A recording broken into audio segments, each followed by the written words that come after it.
Suspense স্টুডিওর পর্দায় আজ আপনাদের জন্য সত্যজিৎ রায়ের প্রফেসর শঙ্কু ও আশ্চর্য পুতুল।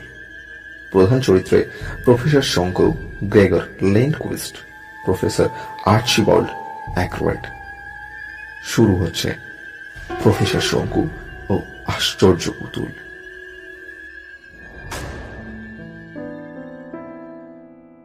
আজ আমার জীবনে একটি স্মরণীয় দিন। সুইডিশ একাডেমি অফ সায়েন্স আজ আমাকে ডক্টর উপাধি দান করে আমার গত 5 বছরের পরিশ্রম সার্থক করল।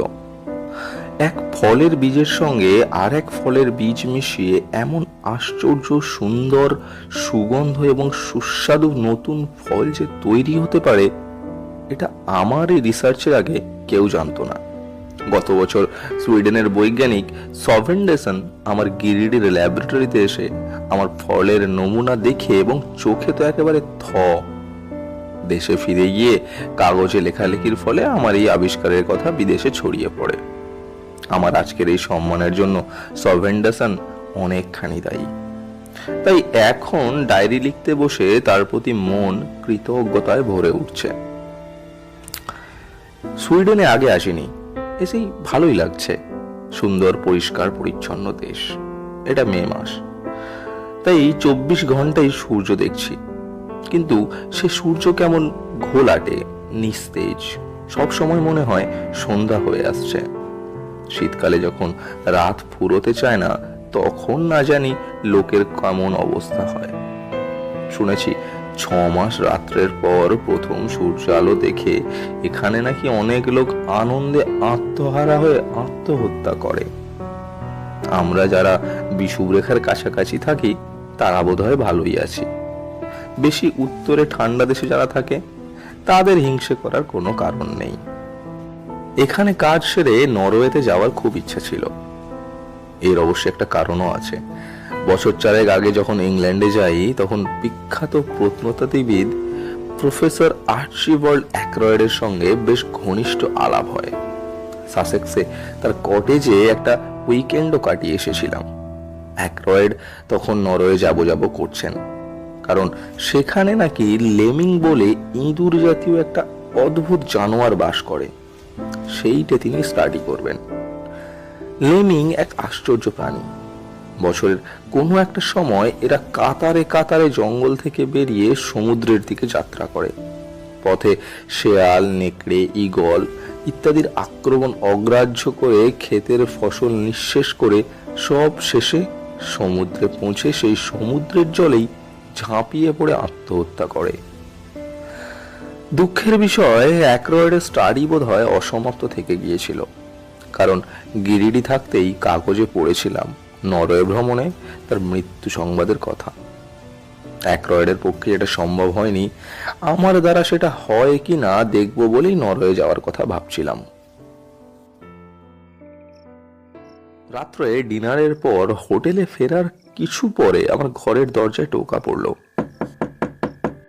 তখনও আমার মাথায় লেমিং এর চিন্তাই ঘুরছিল। দরজা খুলে দেখি একটা মাঝবয়সী লম্বা ভদ্রলোক, মাথায় সোনালি চুল, চোখে সোনার চশমা, আর সেই চশমার পুরো কাঁচের পিছনে একজোড়া তীক্ষ্ণ নীল চোখ। ভদ্রলোক ঠোঁট ফাঁক করে অল্প হেসে যখন তার পরিচয় দিলেন, তখন লক্ষ্য করলাম তার একটা দাঁতও সোনা দিয়ে বাঁধানো। তার কথায় জানলাম তার বাস নরওয়ের সুলটেমা শহরে। নাম গ্রেগর লেন্ডকুইস্ট। লোকটি নাকি শিল্পী। বিখ্যাত লোকেদের প্রতিকৃতি তৈরি করেন, ঠিক পুতুলের মতো।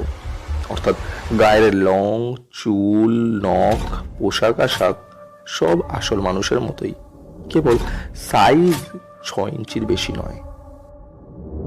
এ কথা সে কথার পর একটু বিনয়ী, একটু কিন্তু কিন্তু ভাব করে বললেন, আপনি যদি আমার ওখানে দিন কতক আতিথ্য গ্রহণ করেন, তাহলে আমি অত্যন্ত আনন্দিত হব।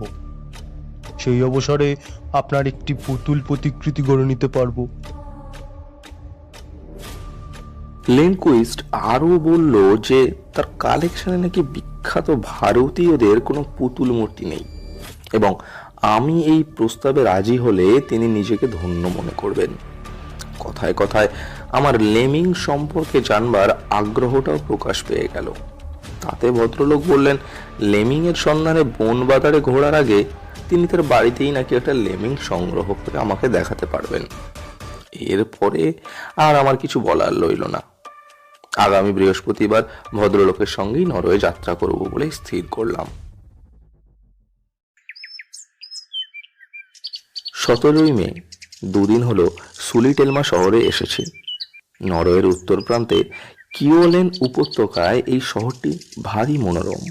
আশেপাশে তামার খনি রয়েছে, আর শহরের পশ্চিম দিকে প্রহরীর মতো দাঁড়িয়ে রয়েছে সুলিটেমা পর্বতশৃঙ্গ।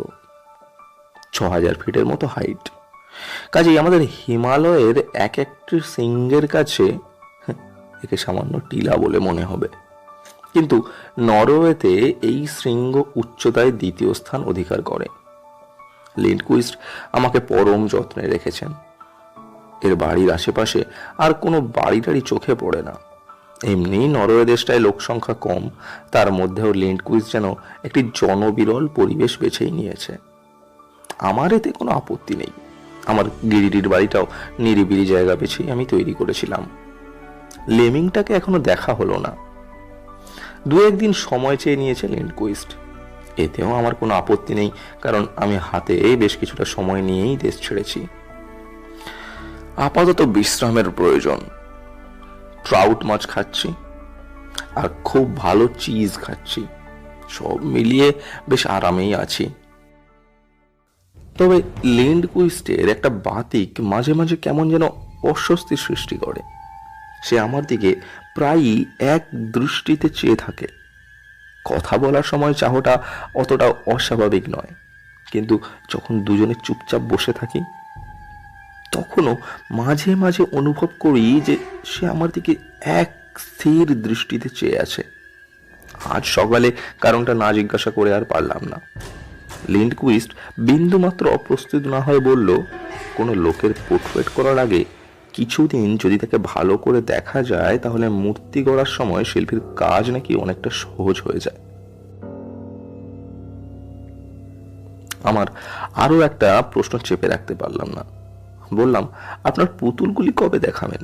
বড় কৌতূহল হচ্ছে কিন্তু। লিন্ডকুইস্ট বলল, পুতুলগুলো সব ধুলো পড়েছে। আমার চাকর হান্স সেগুলো পরিষ্কার করলে পর কাল সন্ধ্যা নাগাদ সেগুলো দেখাতে পারবো বলে আশা করছি। আর লেমিং? আগে পুতুল, তারপর লেমিং। কেমন? অগত্যা রাজি হয়ে গেলাম। 18ই মে, রাত 12টা। 2 ঘন্টা হলো ঘরে ফিরেছি, কিন্তু এখনো পর্যন্ত উত্তেজনা কাটিয়ে উঠতে পারিনি। তাই আজকের ঘটনা পরিষ্কার করে লিখতে রীতিমতো অসুবিধা হচ্ছে। আজ সন্ধ্যে 7টায় লিন্ডকুইস্ট তার বৈঠকখানার একটা গোপন দরজা খুলে একটা ঘোরানো সিঁড়ি দিয়ে আমাকে মাটির নিচে একটা ঘরে নিয়ে গিয়ে তার পুতুলগুলো দেখালো। আমি এরকম আশ্চর্য জিনিস আগে কখনো দেখিনি। টেবিলের উপর রাখা কাঁচের আবরণে ঢাকা যে জিনিসগুলো দেখলাম সেগুলোকে পুতুল বলতে বেশ দ্বিধা বোধ করছি। আসল মানুষের সঙ্গে এদের তফাৎ কেবল এই যে এগুলো নিষ্প্রাণ। এদের কোনোটাই 6 ইঞ্চির বেশি লম্বা নয়। মোটামুটি বলা যেতে পারে যে আসল মানুষের যা আয়তন, এগুলি তার 10 ভাগের 1 ভাগ। সব শুদ্ধ 6টি পুতুল রয়েছে, সবই নামকরা লোকের। যদিও এদের সকলের চেহারার সঙ্গে আমার আগে পরিচয় ছিল না। যাদের দেখে চিনলাম তাদের মধ্যে রয়েছে ফরাসি ভূপর্যটক আরি ক্লেমো আর negro champion boxer Bob Sliman. আর 6 নম্বর কাঁচের খাঁচায় যে পুতুলটি কালো চশমা পরে ডান হাত কোটের ভেতরে ঢুকে দাঁড়িয়ে আছেন, তিনি হলেন পরলোকগত ব্রিটিশ প্রণীতত্ত্ববিদ ও আমার বন্ধু আর্চিবাল্ড অ্যাকরয়েড। 6 বছর আগে লেমিং এর সন্ধানে ঘুরতে ঘুরতে নরওয়েতেই যার মৃত্যু হয়।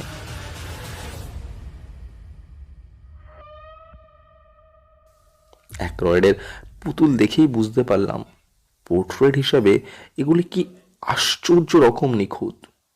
শুধু যে মোটামুটি তার চেহারা মিলছে তা নয়, এগুলি এমন পদার্থ দিয়ে তৈরি যাতে নাকি মাথার চুল, গায়ের চামড়া, চোখের তারা সবই একেবারে জীবন্ত বলে মনে হয়।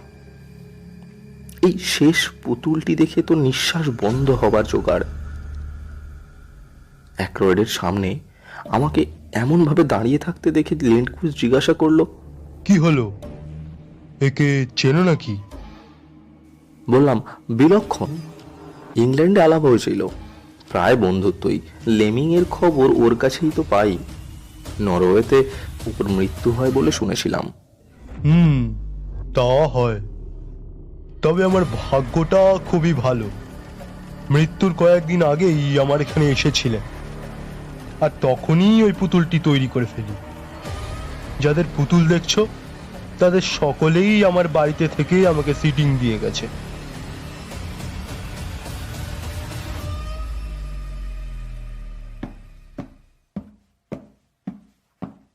গুপ্ত ঘরটা থেকে ঘোরানো সিঁড়ি দিয়ে উপরে ওঠার সময় লেন্ডকুইস্ট বলল, পরশু থেকে তোমার পোর্ট্রেটের কাজ শুরু করব।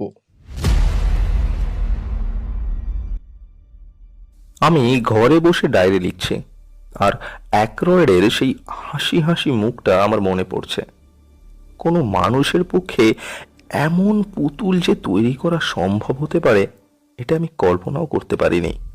লেন্ডকুইস্ট লোকটা কি শুধুই শিল্পী, না বৈজ্ঞানিকও বটে? কি উপাদান দিয়ে ও পুতুলগুলি গড়ে, যাতে চোখ, নখ, চামড়া, চুল এত আশ্চর্য রকম স্বাভাবিক বলে মনে হয়? আশা করি আমার মূর্তিটি ও আমার সামনেই গড়বে, যাতে মাল মশলা নিজের চোখে দেখার সুযোগটা হবে। কাল সকালে বরং ওকে এ বিষয়ে দু একটা প্রশ্ন করে দেখব, দেখি না কি বলে। আপাতত লেমিং এর প্রশ্নটা স্থগিত রেখে পুতুল নিয়েই পড়া যাক।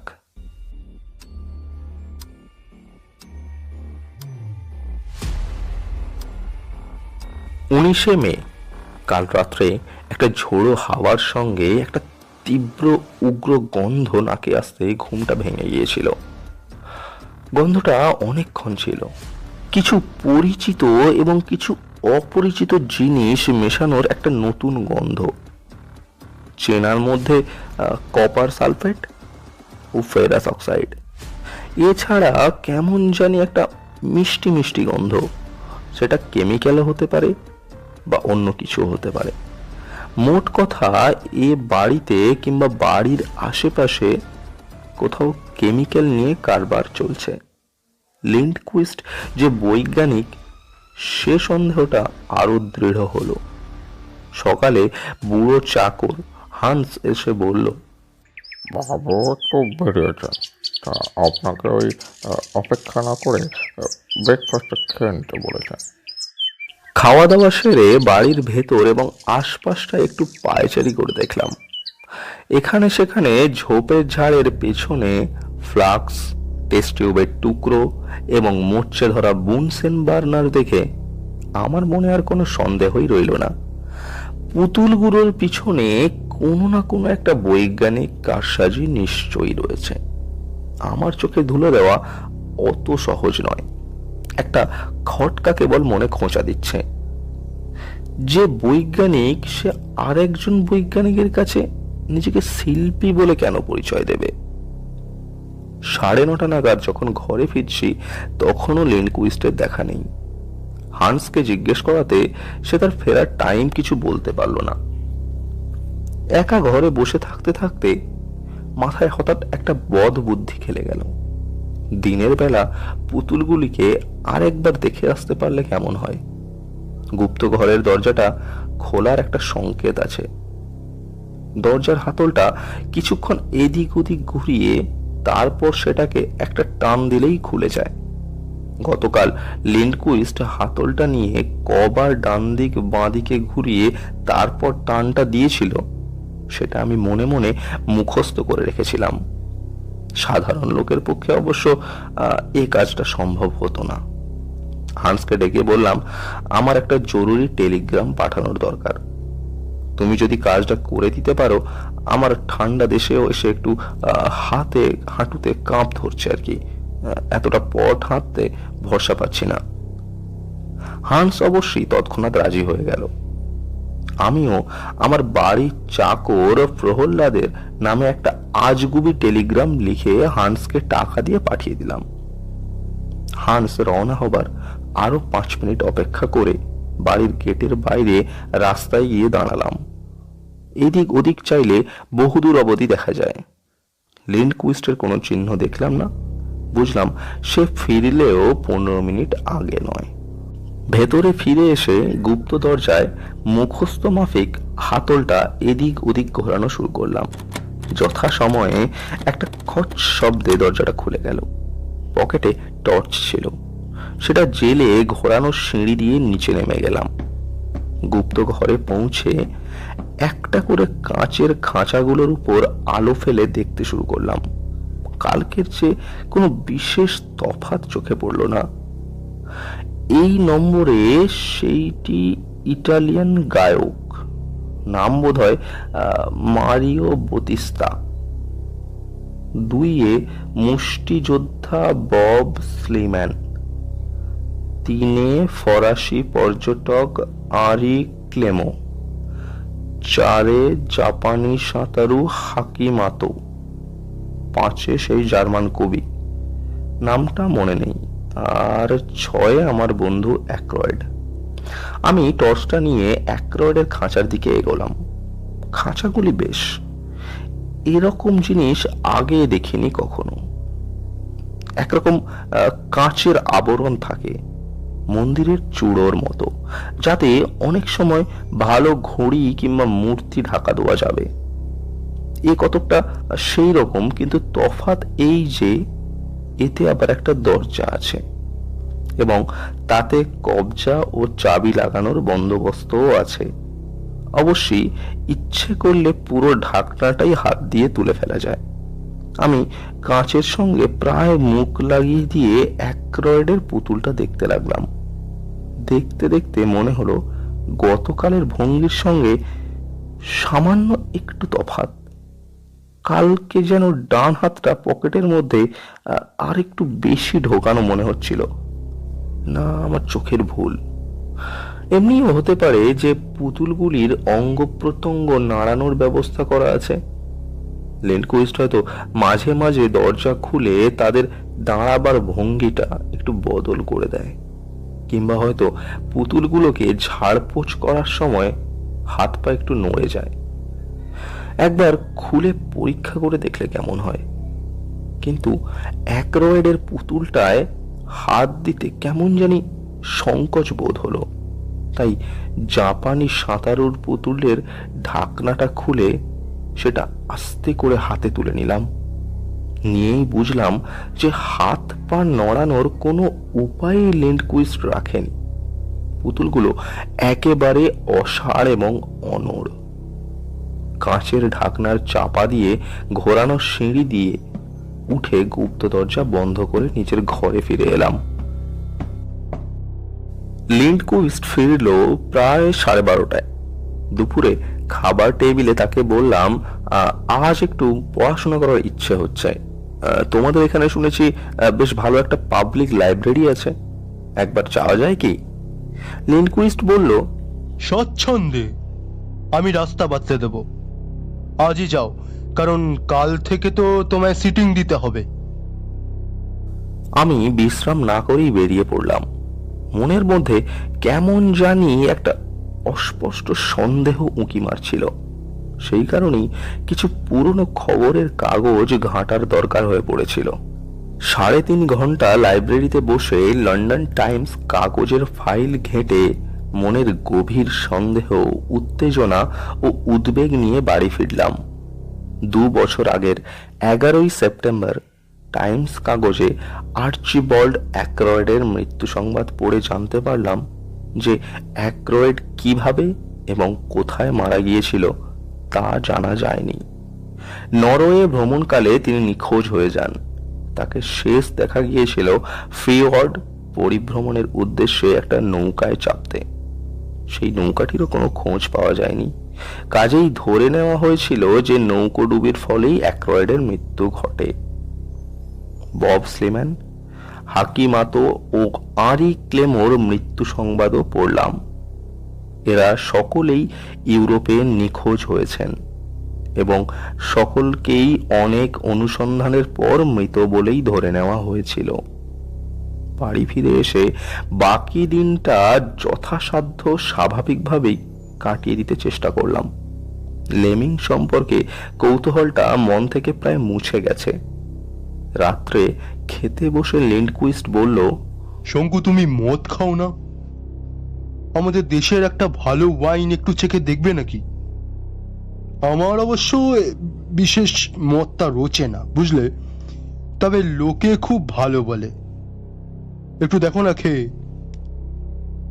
পাছে লিন্ডকুইস্টের মনে আমার সম্পর্কে কোন রকম সন্দেহ জাগে, তাই আপত্তি করলাম না। লিন্ডকুইস্ট খানিকটা মদ গ্লাসে ঢেলে দিল।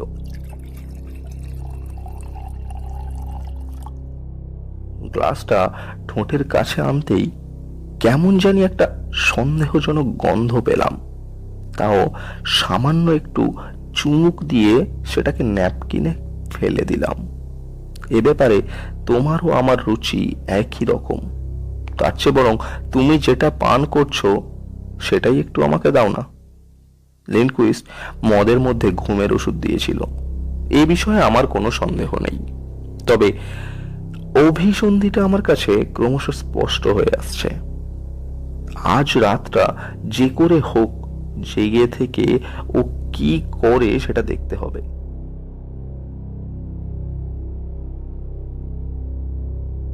20 মে কাল রাত্রে না ঘুমানোর ফলে যে অদ্ভুত অভিজ্ঞতাটা হলো সেটাই আজ সকালে লিখে ফেলছি।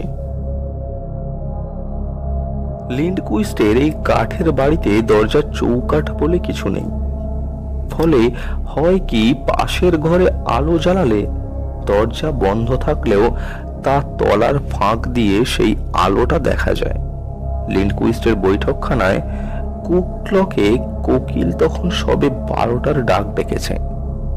আমি আমার সেই ঘুম তাড়ানি ট্যাবলেটটা না খেয়েও দিব্যি জেগে বসে আছি, কারণ মনে কেমন জানি দৃঢ় বিশ্বাস হয়েছে যে রাত্রে কিছু একটা ঘটবে। এমন সময় আমার বন্ধ দরজার তলা দিয়ে আলো দেখলাম। কে জানি বৈঠকখানায় আলো জ্বেলেছে।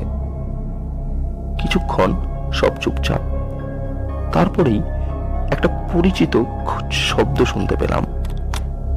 এবার বৈঠকখানার বাতিটা নিভে গেল। আমি মিনিট খানেক চুপ করে মোজা পায়ে আস্তে আস্তে আমার দরজার দিকে এগিয়ে সেটা ইঞ্চি খানেক ফাঁক করে চোখ লাগিয়ে দিলাম ওদিকে দেখার জন্য। তারপর দরজা খুলে আলতো এগিয়ে গেলাম। গুপ্ত দরজার দিকে গিয়ে দেখি দরজা খোলা।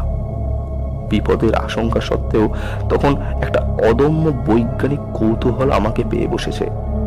আমি দরজা খুলে ভিতরে ঢুকে সিঁড়ি দিয়ে নামতে শুরু করলাম।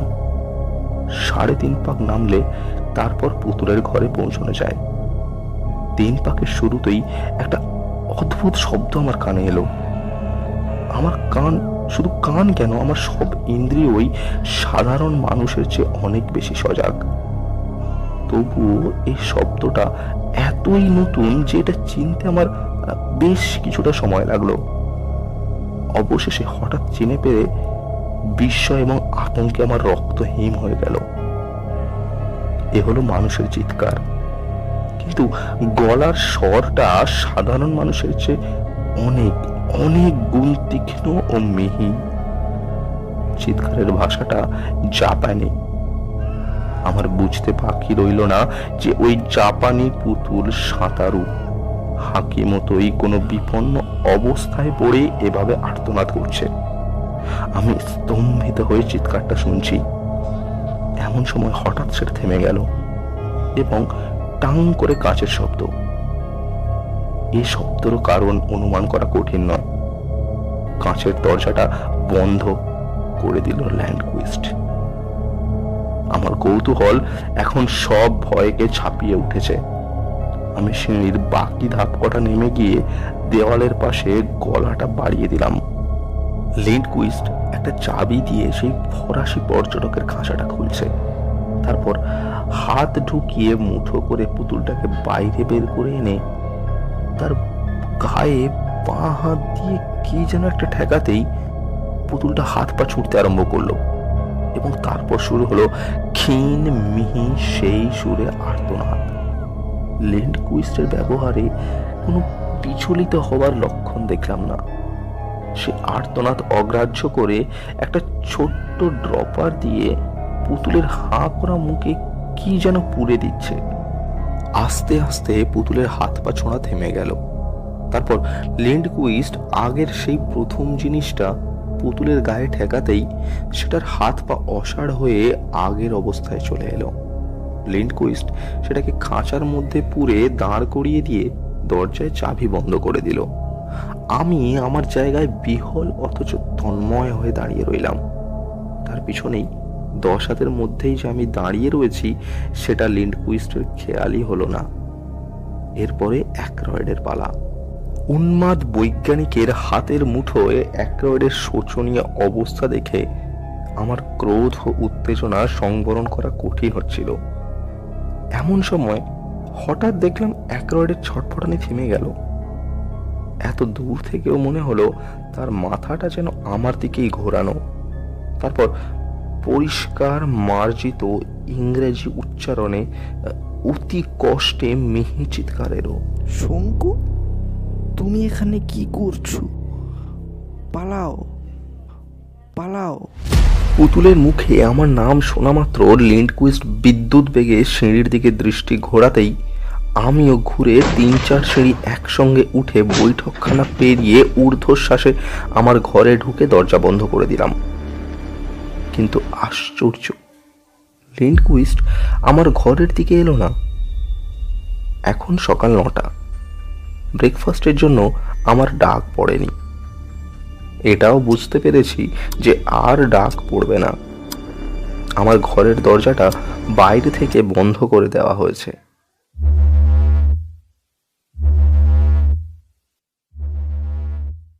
23শে মে। কালকের ঘটনার পর 24 ঘন্টা কেটে গেল। এখনো লিন্ডকুইস্টের দেখা নেই। আমার ঘরে কিছু ফল রাখা ছিল আর আমার সঙ্গে কিছু বিস্কুট ছিল। এটা ছাড়া কাল থেকে কিছু খাওয়াও হয়নি। খিদের সঙ্গে সঙ্গে শরীরে একটা অবসাদ এসে পড়েছে। কাল রাত্রে সব বিদঘুটে স্বপ্ন দেখেছি। তার মধ্যে একটাতে দেখলাম ইঁদুরের মতো দেখতে একটা অতিকায় জানোয়ার আমার জানলা দিয়ে ঘরে ঢুকতে চেষ্টা করছে। তারপর একটা বিস্ফোরণের শব্দ আর একটা চিৎকার। তার সেই চিৎকারে ঘুম ভেঙে গেল আমার। আমি কিছুক্ষণ অবশ হয়ে পড়ে রইলাম। তখন থেকেই ঘরে একটা গন্ধ পাচ্ছি। এখন বুঝতে পারছি সেটা আসছে আমার ফায়ারের প্লেসের ভেতর থেকে। চিমনি দিয়ে গন্ধটা ঘরে ঢুকছে। শুধু গন্ধ নয়, গন্ধের সঙ্গে বাষ্পের মতো কি যেন ধোঁয়াটে ঘরটাকে পুরো আচ্ছন্ন করে দিচ্ছে। আমার মাথাটাও কেমন যেন ঝিমঝিম করছে। লিখতেও বেশ অসুবিধা হচ্ছে। আর বোধ হয় কলম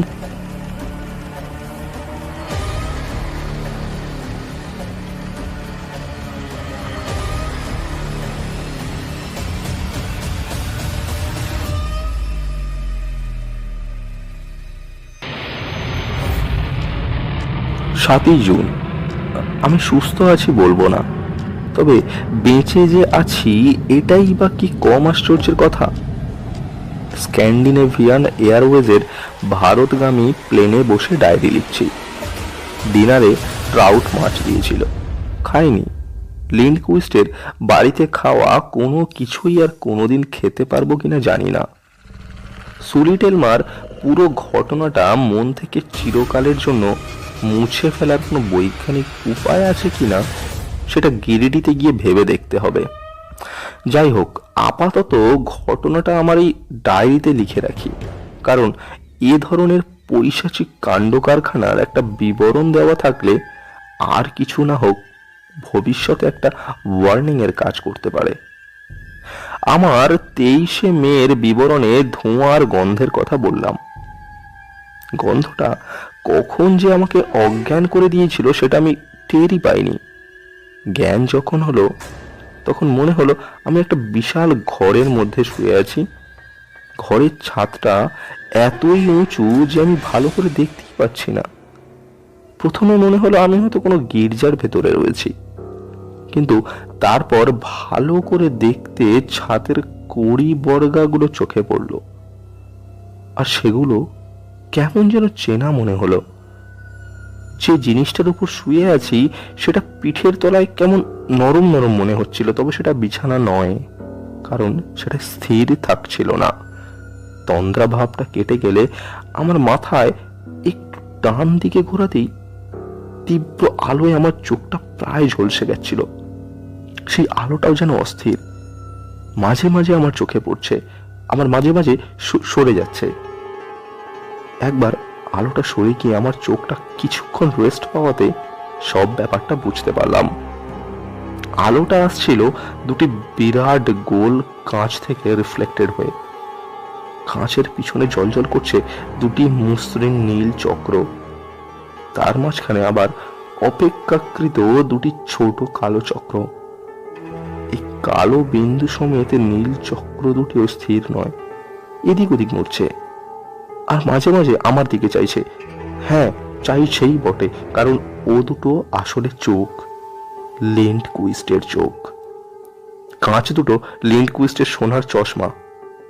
আমি শুয়ে আছি লেন্ডকুইস্টের দস্তানা পরা হাতের ওপর, আর আমি আয়তনে হয়ে গেছি অন্য পুতুলগুলোর মতোই, অর্থাৎ যা ছিলাম তার 10 ভাগের 1 ভাগ। কিন্তু সাইজে এত ছোট হয়ে গেলেও আমার জ্ঞান, বুদ্ধি, অনুভূতি কিন্তু কমেনি। কেবল বাঁ হাতের কাঁধটায় একটু যন্ত্রণা। বুঝলাম সেখানে একটা ইঞ্জেকশন দেওয়া হয়েছে।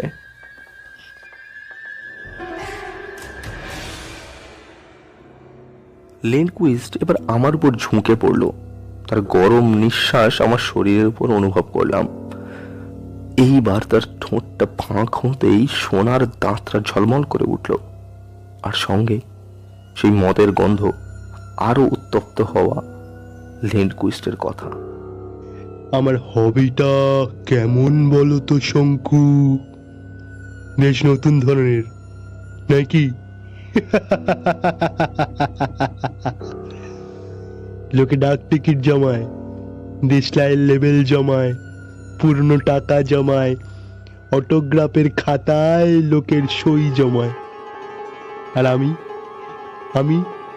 বাছাই করে দেশ বিদেশের বিখ্যাত লোকেদের ধরে ধরে তাদের পুতুল করে কাচের ঢাকনা ঢেকে রেখে দিই। আমার এই অদ্ভুত শখ, এই আশ্চর্য বৈজ্ঞানিক বুদ্ধির জন্য কি কেউ উপাধি দেবে? কেউ না। তুমি বলবে একজন বৈজ্ঞানিক তো আমার সংগ্রহে রয়েছে, তাহলে আর তোমাকে রাখা কেন, তাই তো? আসলে কি জানো, বৈজ্ঞানিক বলে তোমাকে রাখছি না, রাখছি ভারতীয় বলে। বিখ্যাত ভারতীয় আর চট করে ঘরের কাছে কোথায় পাবো বলো? নরওয়েতে আর কজনই বা আসবে? আর আমার এই আস্তানায় তো সকলে সবসময় আসতেই চায় না, যেমন তুমি এলে। লেন্ডকুইস্ট দম নেবার জন্য একটু থামলো, তারপর জিভ দিয়ে ঠোঁট চেটে আবার শুরু করলো। আমার সবচেয়ে বড় গুণ কি জানো? আমি খুন করি না। এরা আসলে জ্যান্ত রয়েছে, দিনের বেলা ইলেকট্রিক শক দিয়ে এদের অসাড় করে রেখে দিই, রাত 12টায় আবার শক দিয়ে জাগিয়ে ড্রপার দিয়ে খাইয়ে দিই। প্রয়োজন হলে তখন এদের সঙ্গে কথাবার্তাও বলি। তবু আফসোস এই যে এরা এত নির্ভাবনায় থেকেও কেউই খুশি থাকতে পারছে না। জ্ঞান হলে সব কটাই আমাকে বাঁচাও, আমাকে উদ্ধার করো ইত্যাদি বলে চেঁচাতে থাকে। আরে যেখানে খাওয়া পড়ার কোনো চিন্তা করতে হচ্ছে না, জীবন ধারণের কোনো সমস্যার প্রশ্নই যেখানে উঠছে না, সেখানে পালা বেড়াতে ইচ্ছের কারণটা আমি বুঝতে পারছি না। তোমায় দেখে মনে হয় তুমি বেশ সহজেই পোষ মানবে, তাই না শঙ্কু?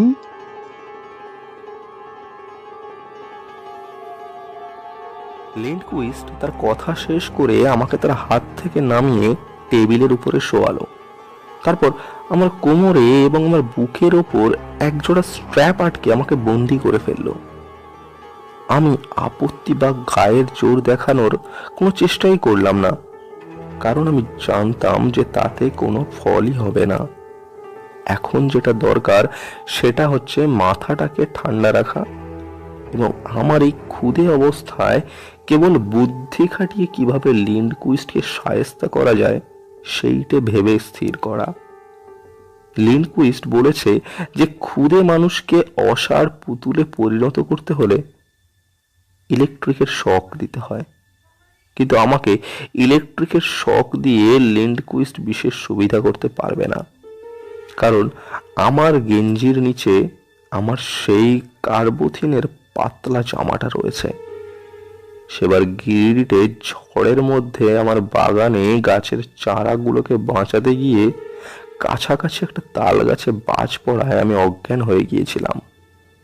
তারপরে এই জামাটা আবিষ্কার করি এবং 24 ঘন্টা পরে থাকি। লিন্ডকুইস্ট আমাকে শোয়ানো অবস্থায় রেখে ঘরের অন্যদিকে চলে গিয়েছিল। এবার দেখলাম ঘরের আলোটা হঠাৎ নিভে গেল।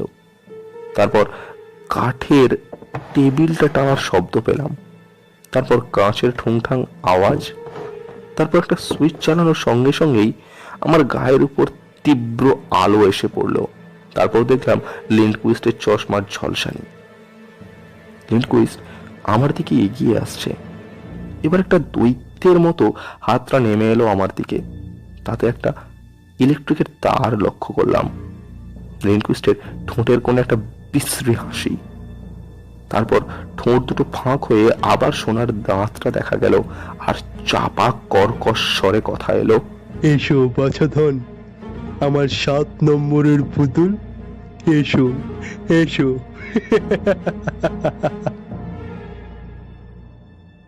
ইলেকট্রিকের তার সমেত লিন্ডকুইস্টের ডান হাতটা আমার সমস্ত শরীরটাকে আচ্ছাদন করে ফেলল।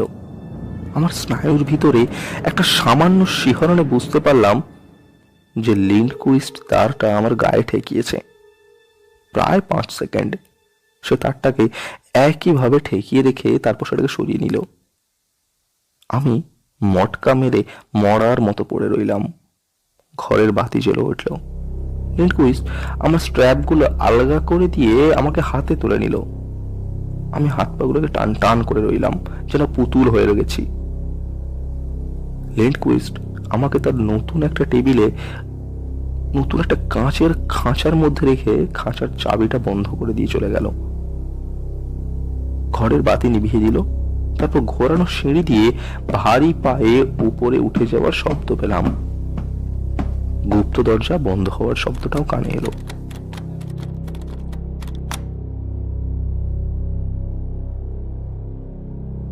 এবার আমি হাত পা আলগা করলাম। ঘরে দুর্ভেদ্য অন্ধকার, কিছুই দেখা যায় না। আমি হেঁটে একটু এগিয়ে যেতেই কাঁচের দেওয়ালের সামনে পড়লাম।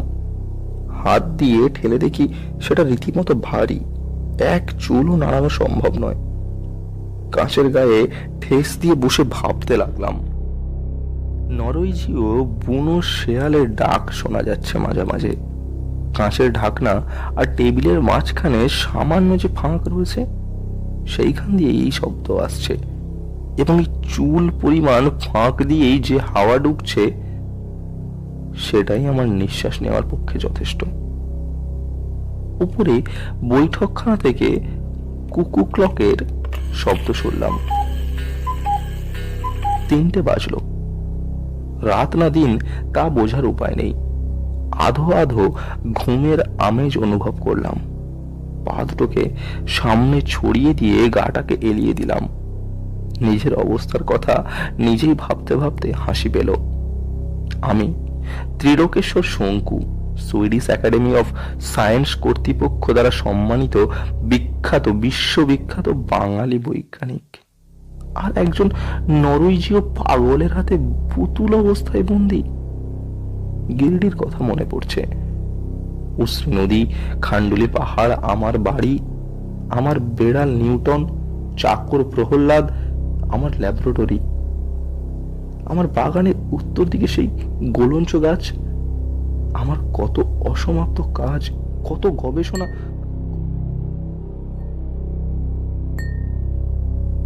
ওটা কিসের শব্দ? একটা দীর্ঘ শ্বাস বুকের ভেতরে উঠে আস্তে আস্তে গিয়ে থমে গেল।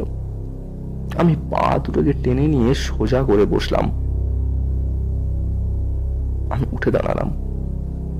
আমার পাশের খাঁচা থেকে আসছে শব্দটা, অ্যাক্রয়েডের খাঁচা।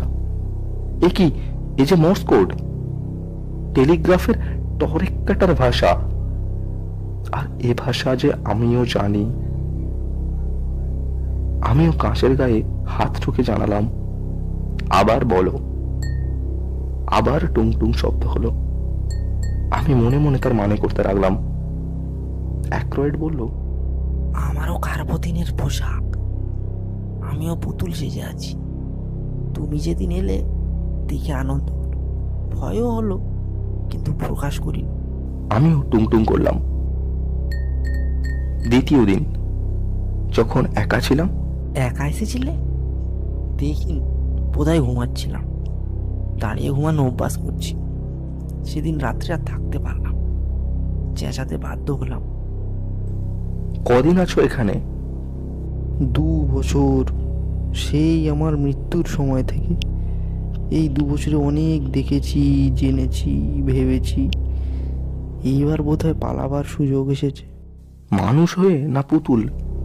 মানুষ। ওষুধ আছে? কাল রাত্রে খাবার সময় প্রস্তুত থেকো। আজ ক্লান্ত, হাতও অবশ। এখন আমি ঘুমোবো। Good night. আমি ধীরে ধীরে কাঁচের টোকা মেরে গুড নাইট জানিয়ে দিলাম। অ্যাক্রয়েড বেঁচে আছে, আমারই মতো।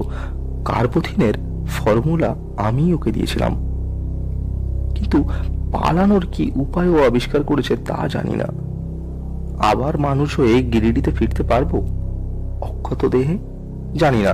কপালে কি আছে কিছুই জানি না। ভাবতে ভাবতে আমারও কখন ঘুম এসে গিয়েছিল। ঘুম ভাঙার পরেও বাকি সময়টা অন্ধকার কাঁচে ঠেস দিয়ে বসে কাটিয়েছি। কুকু ক্লকটা অনেকবার বেজেছে। প্রথমে সময়ের খেয়াল রেখেছিলাম, তারপর আর রাখিনি। অবশেষে এক সময় রাত 12টা যে বাজলো সেটা গুপ্ত দরজা খোলার শব্দেই বুঝতে পারলাম। শব্দ পাওয়ার সঙ্গে সঙ্গেই আমি সোজা হয়ে পুতুলের ভঙ্গি নিয়ে দাঁড়ালাম। লিন্ডকুইস্ট ঘোরানো সিঁড়ি দিয়ে নেমে এলো। একটা গুনগুন শব্দ শুনে বুঝলাম সে গান গাইছে। তারপর খুট শব্দ করে ঘরের বাতিটা জ্বলে উঠল। আমি মাথা না নুড়িয়ে না ঘুরিয়ে আর চোখে যতদূর দেখা যায় তাই দেখার চেষ্টা করলাম। লিন্ডকুইস্ট কিন্তু আমাদের টেবিলের দিকে এলো না। সে ঘরের পেছনের দিকে আরেকটা দরজা খুলে পাশের ঘরে চলে গেল এবং সেখানেও বাতি জ্বলে উঠল। আমি আবার আরেকটু সাহস করে অ্যাক্রয়েডের দিকে চাইলাম। অ্যাক্রয়েড আমায় দেখে একটু হাসলো, তারপর ডান পকেটে ঢোকানো হাতটা আস্তে করে বার করলো। তারপর হাতটা আমার দিকে তুলে ধরলো। দেখি তার হাতে ছোট্ট 1/2 ইঞ্চি লম্বা ইঞ্জেকশন দেওয়ার সিরিঞ্জ। অ্যাক্রয়েডের এর পরের কাজে আরো বিস্ময়কর হলাম। সে সিরিঞ্জটা পকেটে পুরে তার দরজার খাঁচার দিকে এগিয়ে চাবির গর্তের মধ্যে হাত ঢুকিয়ে নাড়াচাড়া করতে লাগলো। দরজাটা হঠাৎ খুলে গেল। অ্যাক্রয়েড দরজা খুলে বেরিয়ে এলো। আমার তো দম বন্ধ হবার জোগাড়। লিন্ডকুইস্ট যদি ফিরে আসে। অ্যাক্রয়েড যেন সে বিষয়ে কোনো চিন্তা না করেই টেবিলের পাশ দিয়ে হেঁটে খাঁচার পেছন দিকটা এসে এদিক সেদিক দেখে টেবিল থেকে শূন্যে ঝাঁপিয়ে পড়ল। লোকটা আত্মহত্যা করছে নাকি? না, তার হয়তো নয়। একটা ইলেকট্রিকের তার টেবিলের পেছন দিক থেকে মাটিতে ঠেকেছে। অ্যাক্রয়েড টেবিলের থেকে অপর্থ লক্ষ্য করে সেই ঝাঁপটা দিয়েছে এবং তারটা ধরে সে মেঝের থেকে নামছে। অ্যাক্রয়েড বেশ সুস্থ সবল লোক ছিল, সেটা আমি জানতাম, কিন্তু এই দুরূহ জিমন্যাস্টিকের কাজটাও যে তার আয়ত্তে থাকতে পারে সেটা আমার জানা ছিল না। তার বেয়ে মাটিতে নেমে অ্যাক্রয়েড খোলা দরজা দিয়ে একবার উঁকি মেরে অন্য ঘরটায় চলে গেল। ঘরটা থেকে যে একটা অদ্ভুত আওয়াজ আসছে সেটা আমি এতক্ষণ খেয়াল করিনি, এবার শুনতে পেলাম। এটা তো মানুষের গলার শব্দ নয়, তবে এটা কি? আমার পক্ষে শব্দ চেনা অসম্ভব। শব্দটা বন্ধ হবার পর লেডকুস্টের পায়ের আওয়াজ পেলাম। সে বাতি নিভিয়ে আমাদের ঘরটায় ফিরে এলো। দরজাটার সামনেই একটা 1 নম্বর খাঁচা। লেন্ডকুইস্ট চাবি বার করে খাঁচার দরজা খুলে ইতালীয় গায়ক বাতিস্তাকে নিয়ে ব্যস্ত হয়ে পড়ল। আমি কাঠের মতো দাঁড়িয়ে আর চোখে একবার লেন্ডকুইস্টের দিকে, একবার পাশের ঘরের দরজার দিকে চাইতে লাগলাম। যথারীতি বাতিস্কার চিৎকার শুরু করলো। অ্যাক্রয়েড পাশের ঘরে করছেটা কি? ঠাহর করার চেষ্টা করছে ও কি করছে। এমন সময় হঠাৎ পাশের ঘরে দরজা খুলে গেল এবং সঙ্গে সঙ্গে তার 6 ফুট লম্বা দেহ নিয়ে ঝড়ের মতো প্রকাশ করে প্রবেশ করলো আমার বন্ধু অ্যাক্রয়েড। এক লাফ দিয়ে লেন্ডকুইস্টের উপর ঝাঁপিয়ে পড়লো। আমি খাঁচার মধ্যে বন্দী, তার উপর দৈর্ঘ্য মাত্র 6 ইঞ্চি। অ্যাক্রয়েডের যে সাহায্য করবো তার কোনো উপায় নেই, কিন্তু কয়েক মুহূর্তের মধ্যেই বুঝলাম যে অ্যাক্রয়েডের সাহায্যের কোনো প্রয়োজনই নেই। লেন্ডকুইস্টের সাধের 1 নম্বরের পুতুল হাতে থাকাতে প্রথমত সেইটাকে পাশে সরিয়ে রাখতেই অ্যাক্রয়েড তাকে জাপটে জড়িয়ে ধরল। লেন্ডকুইস্ট কিছু করতে পারার আগেই দেখি অ্যাক্রয়েড একটা সিরিঞ্জ নিয়ে নরওয়েজীয়র বাঁ হাতে কোটের আস্তিনের উপর দিয়ে প্রচন্ড খোঁচা দিল। তার পরের দৃশ্য আরো ভয়াবহ, আরো অবিস্মরণীয়। কয়েক মুহূর্ত আগেই অ্যাক্রয়েডকে দেখছিলাম তারই সমান একটা জোয়ান লোককে জাপটে ধরতে, আর এখন দেখলাম অ্যাক্রয়েডের বাঁ হাতের মুঠোয় লেন্ডকুইস্টের 6 ইঞ্চি লম্বা একটি পুতুলের সংস্করণ।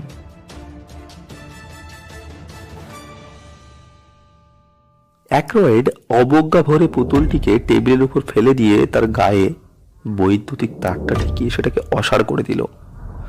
তারপর আমার খাঁচার দিকে এসে কাঁচের ঢাকনাটা খুলে তার পকেট থেকে সেই ছোট্ট 8 ইঞ্চি সিরিঞ্জটা বার করে আমায় দিয়ে বলল, এত ছোট জিনিসটা তুমি ভালো হ্যান্ডেল করতে পারবে, এটা নিয়ে ফেলো।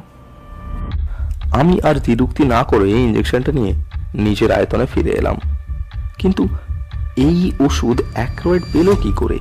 প্রশ্ন করতে অ্যাক্রয়েড আমার বাঁ কাঁধে হাত দিয়ে আমাকে পাশের ঘরে নিয়ে গেল। সুইচ টিপতে আলো জ্বলে উঠল। ঘরের মাঝখানে প্রায় 6 হাত অবধি উঁচু একটা বিরাট খাঁচা। পাশের ঘরের পুতুলের খাঁচার মতোই দেখতে, কিন্তু ভেতরে রয়েছে বিখ্যাত মানুষের বদলে একটা অতিকায় ইঁদুর জাতীয় জানোয়ার। আমি পরম বিস্ময়ে অসাড় জন্তুটার দিকে তাকিয়ে অ্যাক্রয়েডের দিকে চাইতেই সে বলে উঠল, বোধহয় এবারে অনুমান করতে পারছো যে জানোয়ারটা আসলে কি। এটা লেমিংয়েরই একটা অতিকায় সংস্করণ, আসল লেমিংয়ের চেয়ে প্রায় 10 গুণ ছোট। কিছুদিন থেকে লেন্ডকুইস্ট এই নিয়েই এক্সপেরিমেন্ট করছে। বড় জিনিসের ছোট সংস্করণের মতো আবার ছোট জিনিসের বড় সংস্করণ জমিয়ে রাখার পর অনেক শখ হয়েছিল। সফল যে হয়েছে সেটা কালকেই জানতে পেরেছিলাম ওই হ্যান্সের সঙ্গে লেন্ডকুইস্টের কথাবার্তা থেকে, এবং ওই ওষুধই যে আমাদের আসল চেহারায় ফিরিয়ে আনতে পারবে এটা আমি ঠিক তখনই আন্দাজ করতে পেরেছিলাম। আমি অন্যান্য পুতুলগুলো দেখিয়ে বললাম, এদের কি হবে? অ্যাক্রয়েড মাথা নেড়ে বলল, এদের তো আর ওই কার্বোথিনের জামা ছিল না, তাই এরা মানুষ অবস্থায় আর বাঁচতে পারবে না। এদের মৃত বলেই ধরে নেওয়া যেতে পারে। চলো যাওয়া যাক। আমরা ঘোরানো সিঁড়ি দিয়ে ঘরের দিকে রওনা দিলাম। অ্যাক্রয়েডকে গম্ভীর দেখে কেমন জানি সন্দেহ লাগলো। জিজ্ঞেস করলাম, তুমি দেশে ফিরে যাবে? অ্যাক্রয়েড দীর্ঘ শ্বাস ফেলে বলল, আমার স্মৃতিসভা হয়ে গেছে জানো। আমার স্ত্রী বিধবার পোশাক পরেছে, আমার নামে আমার টাকা থেকে একটা স্কলারশিপ পর্যন্ত দেওয়া হচ্ছে। এরকম অবস্থায় দেশে ফিরে যাওয়া একটু বেখাপ্পা হবে নাকি? তাহলে তুমি কি করবে কি এখন? একটা কাজ অসমাপ্ত রয়ে গেছে, লেভিনদের সঙ্গে এখনো ভালো পরিচয় হয়নি। আর কয়েকদিন পরেই ওদের সমুদ্র যাত্রা শুরু হবে। আমিও সেই দলে ভিড়ে পড়বো ভাবছি। একটা সামান্য প্রাণী যদি নির্ভয় সমুদ্রের জলে ঝাঁপিয়ে পড়তে পারে, তো আমি কেন পারবো না?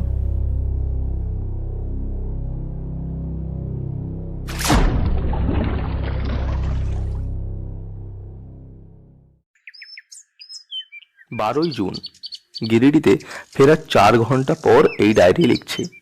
একটা কথা লেখা দরকার, কারণ এই কথাটা আগের ঘটনার সঙ্গে যুক্ত। ফিরে আসার পর থেকেই লক্ষ্য করছিলাম আমার চাকর প্রহ্লাদ আমার দিকে বারবার কেমন সন্দিগ্ধ দৃষ্টিতে দেখছে। এর কারণটা বুঝতে পেরেছি। আমার যে জুতোটা গিরিডিতে রেখে গিয়েছিলাম সেটা পরতে গিয়ে দেখি পায়ে ছোট হচ্ছে। তারপর কালো কোটটা পরতে গিয়ে দেখি আস্তিনটা সামান্য ছোট। তখন আমার হাইটটা মাপতেই ব্যাপারটা পরিষ্কার হলো। লেন্ডকুইস্টের ওষুধ আমাকে ঠিক আগের আয়তনে ফিরিয়ে না এনে আমাকে আগের চেয়ে 2 ইঞ্চি লম্বা করে দিয়েছে।